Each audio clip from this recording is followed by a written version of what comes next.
Hello, আমি আবার চলে এসেছি আমার বাগানের কিছু গাছেদের আপডেট নিয়ে। তো এইটা হচ্ছে পেয়ারা গাছ। আমি কিছুদিন আগে তোমাদেরকে দেখিয়েছিলাম যে এটার মধ্যে আমার পোকা ধরেছে। তো আমি কিছু একটা দিয়েছিলাম, মানে কিছু একটা বীজ দোকান থেকে নিয়ে এসে সেটাই স্প্রে করেছিলাম।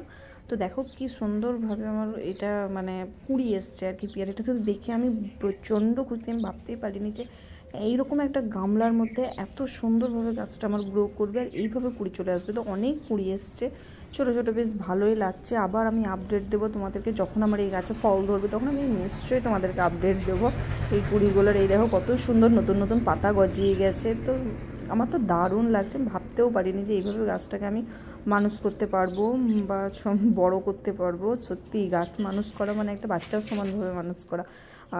মানে আমি এতটা যত্নও আমি নেই না ঠিক। মানে গাছকে যদি আমি চুল পরিমাণ কিছু দেই না, গাছ আমাদেরকে সে আকাশ পরিমাণ ফেরত দিয়ে যায়। সত্যিই তাই, আমি এতটুকু যত্ন করি, তার মধ্যে এত কিছু।